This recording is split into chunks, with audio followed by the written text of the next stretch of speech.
ನಮಸ್ಕಾರ ಮಿತ್ರರೇ, ಇವತ್ತು ನಾವು ಫಟಾಫಟಾಗಿ ಒಂದು ರುಚಿಕರವಾದ ದೋಸೆಯನ್ನು ಮಾಡೋಣ. ಇದಕ್ಕೆ ಅಕ್ಕಿ ನೆನೆ ಹಾಕಲಿಕ್ಕಿಲ್ಲ ಅಥವಾ ಉದ್ದು ನೆನೆ ಹಾಕಲಿಕ್ಕಿಲ್ಲ, ಅವಲಕ್ಕಿ ಬೇಡ, ಏನು ಬೇಡ. ಖಾಲಿ ಒಂದೇ ಒಂದು ಸಾಮಗ್ರಿಗೆ ನಾವು ಒಗ್ಗರಣೆ ಕೊಟ್ಟು ಫಟಾಫಟಾಗಿ ರುಚಿಕರವಾದ ಒಂದು ದೋಸೆ. ಹಾಗಾದರೆ ಈ ದೋಸೆಯನ್ನು ಮಾಡಲಿಕ್ಕೆ ಏನೆಲ್ಲ ಸಾಮಗ್ರಿಗಳು ಬೇಕೆಂದು ನೋಡೋಣಲ್ಲವೇ ವೀಕ್ಷಕರೇ? ದಿಢೀರ್ ದೋಸೆ ಮಾಡಲು ಬೇಕಾಗುವ ಸಾಮಗ್ರಿಗಳು ನೋಡಿ.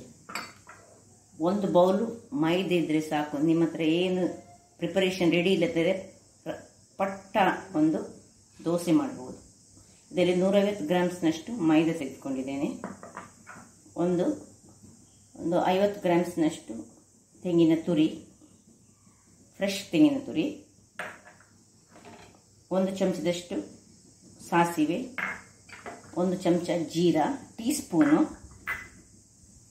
1 ಟೀಸ್ಪೂನ್ನಷ್ಟು ಒಳ್ಳೆ ಮೆಣಸು, ಕರಿಮೆಣಸು, ಇಲ್ಲಿ ಹೆಚ್ಚಿಟ್ಟ ಶುಂಠಿ, ಒಂದು ಸಣ್ಣ ತುಂಡು, ಇಷ್ಟು ದೊಡ್ಡ ತುಂಡು ಚಾಪ್ ಮಾಡಿಟ್ಕೊಳ್ಳಿ. ಒಂದು ಸಣ್ಣ ಗ್ರೀನ್ ಚಿಲ್ಲಿ ಚಾಪ್ ಮಾಡಿಟ್ಕೊಂಡದ್ದು.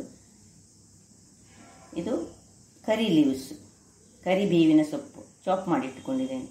ಮತ್ತು ನಾನು ಇಲ್ಲಿ 1 ಚಮಚ ಬೆಲ್ಲ ತೆಗೆದುಕೊಂಡಿದ್ದೇನೆ. ನೀವು ಬೇಕಿದ್ದ 1 ಚಮಚದಷ್ಟು ಸಕ್ಕರೆ ತೆಗೆದುಕೊಳ್ಬೋದು, ನಿಮಗೆ ಬೇಕಿದ್ದ ಹಾಗೆ. ಸಕ್ಕರೆ ಸಾಕ್ತದೆ, ಬೆಲ್ಲ ಸಾಕ್ತದೆ. ಹಾಗಾದರೆ ಮೊದಲಿಗೆ ಇಲ್ಲಿ ಒಂದು ನಾವು ಗ್ಯಾಸನ್ನು ಉರಿಸಿಕೊಂಡು ಸಣ್ಣ ಒಂದು ಇದರಲ್ಲಿ ಒಂದು ಒಗ್ಗರಣೆ ರೆಡಿ ಮಾಡಿಕೊಳ್ಳೋಣ. ನೋಡಿ, 1 ಚಮಚದಷ್ಟು ಮಾತ್ರ, ಕೇವಲ 1 ಚಮಚ ಎಣ್ಣೆ, ಯಾವ ಎಣ್ಣೆ ಸಾಕ್ತದೆ, ನಿಮಗೆ ಬೇಕಿದ್ದಷ್ಟು ಎಣ್ಣೆ ಹಾಕೊಳ್ಬೋದು. ಈಗ ಎಣ್ಣೆ ಬಿಸಿ ಆಗುವಾಗ ಇದಕ್ಕೆ ಸಾಸಿವೆ ಹಾಕೊಳ್ಳೋಣ.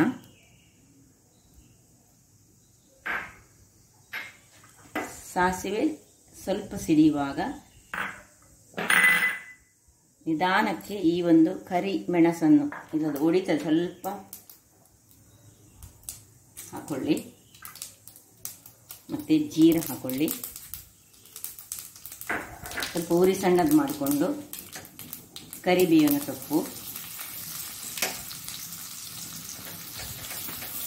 ಇದಕ್ಕೆ ಚಾಪ್ ಮಾಡಿಟ್ಕೊಂಡಿರಬೇಕು. ಮತ್ತು ಕೊತ್ತಂಬರಿ ಸೊಪ್ಪು ಇದ್ದರೆ ಕೊತ್ತಂಬರಿ ಸೊಪ್ಪು ಸಹ ಹಾಕ್ಕೊಳ್ಬೋದು, ಅದು ಆಪ್ಷನಲ್, ಅಗತ್ಯ ಇಲ್ಲ. ಕರಿಬೇವಿನ ಸೊಪ್ಪು ಸ್ವಲ್ಪ ಒಂದಿಷ್ಟು ಹಾಕ್ಕೊಂಡ್ರೆ ಒಳ್ಳೆಯದಾಗ್ತದೆ. ಇನ್ನು ಶುಂಠಿ ಹಾಕ್ಕೊಳ್ತಿದ್ದೇನೆ ಇದರಲ್ಲಿ. ಈ ಕಾಯಿ ಮೆಣಸು, ಹೆಚ್ಚಿಟ್ಟ ಕಾಯಿ ಮೆಣಸು,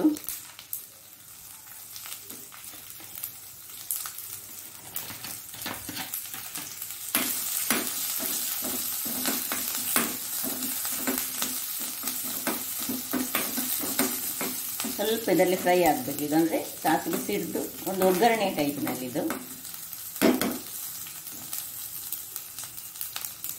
ಸಾಕು. ಇದನ್ನು ಆಫ್ ಮಾಡಿಕೊಂಡು ನೋಡಿ, ಇದು ಒಳ್ಳೆ ಉಡಿತಾ ಉಂಟು ಎಲ್ಲ ಸಹ. ಇನ್ನು ಆಫ್ ಮಾಡಿ ಇದನ್ನು ತಣ್ಣಗಾಗಲಿಕ್ಕೆ ಬಿಡೋಣ. ವೀಕ್ಷಕರೇ ನೋಡಿ, ಇಲ್ಲೀಗ ಒಂದು ಬೌಲ್ ತೆಗೆದುಕೊಂಡಿದ್ದೇನೆ. ಇದಕ್ಕೆ ಸ್ವಲ್ಪ ನಾನು ಉಪ್ಪನ್ನು ಹಾಕೊಳ್ತಿದ್ದೇನೆ. ಎಷ್ಟು ಬೇಕು ನೋಡಿಕೊಂಡು, ಒಂದು ಬೌಲಿನ ಈ ಮೈದಾಕ್ಕೆ ಎಷ್ಟು ಬೇಕು ಅಷ್ಟು. ಈಗ ಈ ಮೈದಾವನ್ನು ಇದಕ್ಕೆ ಹಾಕ್ಕೊಳ್ತಿದ್ದೇನೆ. ಇದರಲ್ಲೊಂದು 6-7 ದೋಸೆಗಳಾಗ್ತದೆ. ಈಗ ಇದಕ್ಕೆ ಈ ತೆಂಗಿನ ತುರಿಯನ್ನು ಸೇರಿಸ್ಕೊಳ್ತಿದ್ದೇನೆ.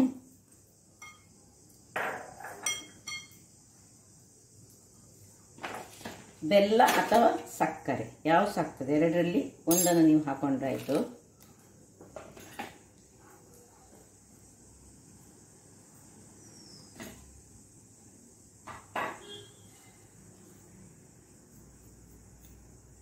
ಈಗ ಸ್ವಲ್ಪ ನೀರನ್ನು ಹಾಕ್ಕೊಂಡು ಒಳ್ಳೆ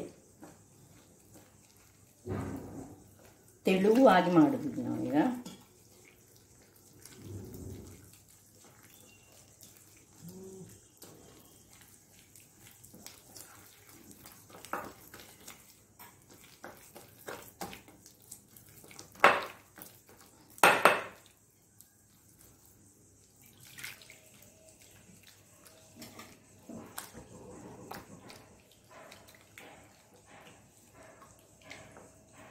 ಸಾಧಾರಣ ನಾನು 1.5 ಗ್ಲಾಸ್ನಷ್ಟು ನೀರು ಹಾಕಿದೆ. ಇನ್ನೂ ಸಹ ತೆಳುವೂ ಆಗಬೇಕಿದು, ಬಹಳ ರುಚಿಕರವಾಗಿರ್ತದೆ. ಆದರೆ ಇದು ಮಾತ್ರ ನಾವು ಮಾಡ್ತಾ ಇರೋದೀಗ ಮೈದಾದಿಂದ ನಾವು, ಆದರೆ ಭಾರಿ ಟೇಸ್ಟ್ ಆಗ್ತದೆ ವೀಕ್ಷಕರೇ. ಇದನ್ನೊಮ್ಮೆ ಮಾಡಿ ನೋಡಿ.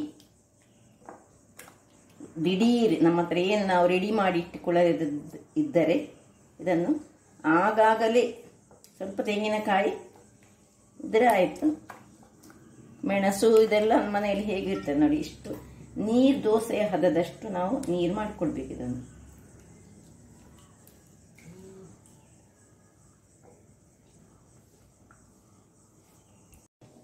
ವೀಕ್ಷಕರೇ ನೋಡಿ, ಈ ಹದಕ್ಕೆ ಬರಬೇಕು ನೀರು. ಒಳ್ಳೆ ಆಗ್ತದೆ ಇದು, ತೆಳು ತೆಳುವಾದ ದೋಸೆ. ಒಂದು 2, 3, 4 ಒಬ್ಬೊಬ್ಬರು ತಿನ್ಬೋದು, ಅಷ್ಟು ಚೆನ್ನಾಗಿರ್ತದೆ.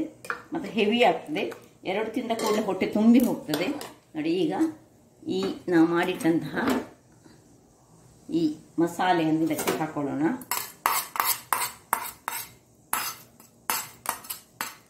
ತಣ್ಣಗಾದ ಮೇಲೆ ಹಾಕ್ಕೊಳ್ಬೇಕು, ಅದಕ್ಕೆ ಸುರುವಿಗೆ ಈ ಕೆಲಸ ಮಾಡಬೇಕು.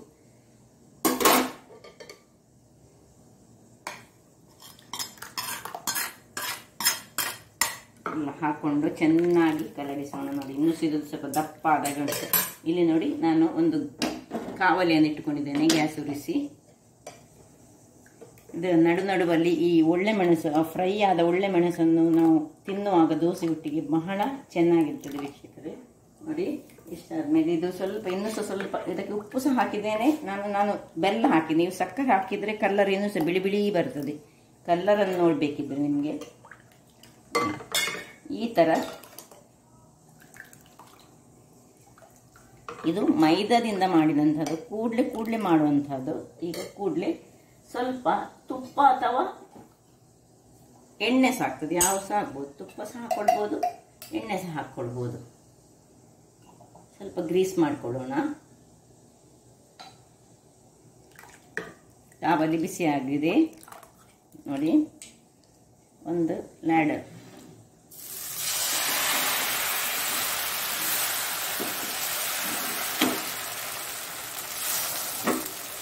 ನೀರು ದೋಸೆ ಹಾಗೆ ಹಾಕೊಳ್ಳೋದು. ಈಗ ಇದಕ್ಕೆ ಮುಚ್ಚೋಣ.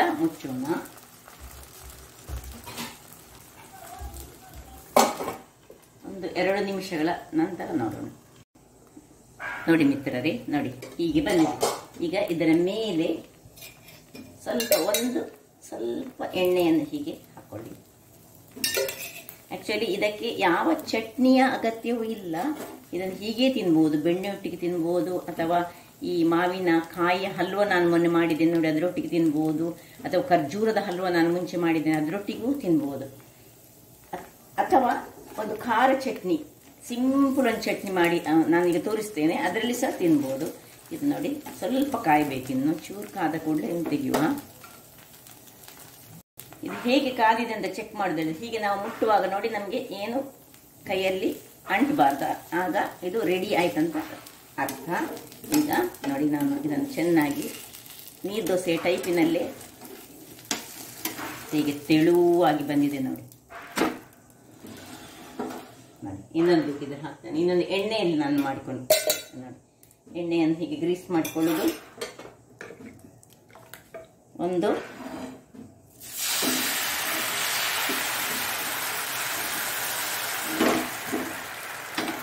ಹೆಚ್ಚು ದಪ್ಪ ಮಾಡಬಾರ್ದು, ತೆಳುವು ಮಾಡಿದರೆ ಬಹಳ ಚೆನ್ನಾಗಿರ್ತದೆ. ಈಗ ಮುಚ್ಚಿಟ್ಟುಕೊಳ್ಳೋಣ. ಈಗ ಇದು ಚಟ್ನಿಗೆ ಮಾಡೋಣ ನೋಡಿ. ನಾನು ಸಿಂಪಲ್ ಚಟ್ನಿ ಒಂದು ಮಾಡ್ಬೋದು ಹೇಳಿದೆನಲ್ಲ, ಏನಿಲ್ಲ. ತೆಂಗಿನ ತುರಿ ಸ್ವಲ್ಪ, ಒಂದು ಕೆಂಪು ಮೆಣಸು, ಒಂದು ಬೆಳ್ಳುಳ್ಳಿ, ಮತ್ತು ಒಂದು ಸಣ್ಣ ತುಂಡು ನೀರುಳ್ಳಿ ನೋಡಿ. ಇಷ್ಟು ಒಂದು 1/4 ಭಾಗದಷ್ಟು ಅದನ್ನು ಸ್ವಲ್ಪ ಕಟ್ ಮಾಡಿಕೊಂಡು ಹಾಕೋಣ. ಮತ್ತು ಹುಳಿ, ಉಪ್ಪು, ಹುಳಿ, ಖಾರ ಬೇಕಲ್ಲ, ಅದರಿಂದಾಗಿ ಇನ್ನೊಂದು ಸ್ವಲ್ಪ ಉಪ್ಪನ್ನು ಹಾಕೊಳ್ಳೋಣ. ಸ್ವಲ್ಪ ಬಿಸಿ ತಣ್ಣಗಾದ ನೀರನ್ನು ಹಾಕಿ ನಾನೀಗ ಇದನ್ನು ಗ್ರೈಂಡ್ ಮಾಡಿ ತರ್ತೇನೆ ವೀಕ್ಷಕರೇ. ನೋಡಿ, ಗ್ರೈಂಡ್ ಮಾಡಿದಂಥ ಚಟ್ನಿ ಸಹ ರೆಡಿಯಾಗಿದೆ ನೋಡಿ. ಹೀಗೆ ಭಾಳ ಟೇಸ್ಟ್ ಆಗಿರ್ತದೆ ಇದು. ಯಾಕೆ ಹೇಳಿದರೆ ನೀರುಳ್ಳಿ ಸ್ವಲ್ಪ ಹೆಚ್ಚು ಹಾಕಿದ ಕೂಡಲೇ ಈ ಚಟ್ನಿಯ ಟೇಸ್ಟೇ ಬೇರೆ. ಅದು ಸಹ ಕೆಂಪು ಮೆಣಸು. ಇದಕ್ಕೆ ಬೇಕಿದ್ರೆ ನೀವು ಒಂದು ಒಗ್ಗರಣೆ ಸಹ ಕೊಡ್ಬೋದು. ಸಾಸಿವೆ, ಕರಿಬೇವಿನ ಸೊಪ್ಪು ಹಾಗೂ ಎಣ್ಣೆ ಹಾಕಿ ಕೊಟ್ಟರೆ ಸಾಕ್ತದೆ. ಇಲ್ಲಿ ನೋಡಿ, ಇದು ರೆಡಿ ಆಗಿದೆ. ನೋಡಿ ನೋಡಿ, ಇದರ ಮೇಲೆ ಸ್ವಲ್ಪ ಒಂದು